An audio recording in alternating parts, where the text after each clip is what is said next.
How many of you praying to God and asking God, God, what in the world is going on? Why does it seem like my life is disrupted? What are you doing? God is calling you back to purpose. It feels like everything you do is falling apart. Nothing is working right. God is calling you back to purpose. You keep asking God what's wrong instead of asking God, God, what are you saying? What do you want me to do? Speak, Lord. God, something is wrong. Show me what it is. God is calling you back to purpose. Many of us have forgotten. We've gotten so caught up in doing our own thing. It's been years since you knew you had a call of God on your life. Some of you, you decided you needed to sow your oats and run in the world and do all of these things before you surrender and give your life to God and submit to the call on your life. Now it seems like life is lifing and falling apart, and you don't know what to do because everything you put your hands on is either crumbling, falling, or not giving you peace. It's time for you to answer your call. Jeremiah, you have been called from your mother's womb before you got here. Isaiah, woe is me. I am a man of unclean lips. Your call is calling you. Ezekiel, you've seen wheels in the middle of wheels. God has told you that he's sending you to a stiff-necked, perverse generation of people, rebellious people, people who you know. It's time to answer the call. Esther, you've been called to the kingdom for such a time as this. Deborah, you're a wife. You've been a judge. And now Barak needs you to lead him in battle. Woman at the well, evangelist, woman at the well. You've been thirsty and doing your own thing, and now God is calling you, and you're thirsty again.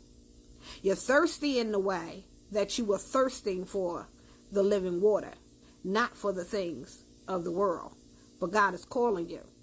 Alcohol can't quench that thirst. Kool-Aid can't quench that thirst. There is nothing that can quench that thirst but the living water. Peter, you done denied Jesus. You done did your own thing. You done cussed people out and done all manner of evil. But now it's time for you to pick up your cross and follow Christ and feed his sheep. Demoniac, you had all kind of mental health issues and you still have some. You run from your call because you don't know whether you're in between two worlds or whatever it is.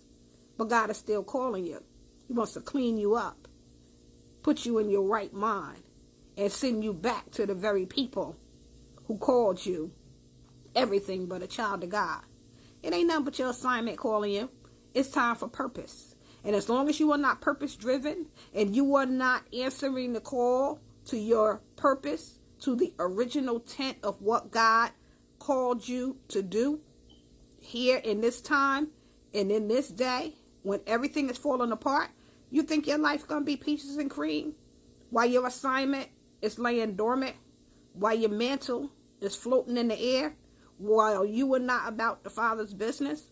You can't find no peace, and everything seems like it's falling apart because you're not in purpose. And I know everybody's not called to go to the nations, and everybody's not called to a pulpit, but whatever you're called to do. If you called to usher, put on them jackets, stand at that door, put on your white or whatever you need to do. If you calling to sing and you trying to sing for everybody else except God, God will cause you to lose your voice, to have sore throats, whatever it is, to make you pay attention that it's time for you to sing for me. You dance for everybody, from a pole to break dancing. Everything you big and bad enough to do. But now God is calling you to dance in the spirit for him. It doesn't matter what it is. If he's calling you to be a deacon, go deacon. Be the best deacon you can be. God knows the assignment. I'm trying not to miss anything. But it's a whole list of stuff. And there are many of us. You can't find no rest. And you can't find no peace. That's where that wreath came from, rest and peace. You can't find no rest and no peace because you're not about purpose. As long as God's will is not being done, you are not seeking ye first the kingdom of heaven and his righteousness, all these other things are being disrupted until you get in sync with God's will and God's plan. And let me share this one last piece. Last night, God had me up in the wee hours of the morning, about 2 o'clock in the morning. But one of the things that he started showing me was things falling into alignment. Everything falling into place, being synchronized into divine alignment. So the things that's stirring up and being disrupted and not coming together and seem like everything is chaotic and out of order, it's because things aren't lining up in your life. God is not first in your life. You are not picking up your call. You are not seeking wisdom. There are things that are out of place that needs to be in place in divine alignment in order for you to have the peace that surpasses all understanding, and for God to put you on the right track of where it is that he wants you to be. And where he wants you to be for such a time as this is in purpose, doing what he's called you to do. Get your life together and let's be about our Father's business. Stay blessed.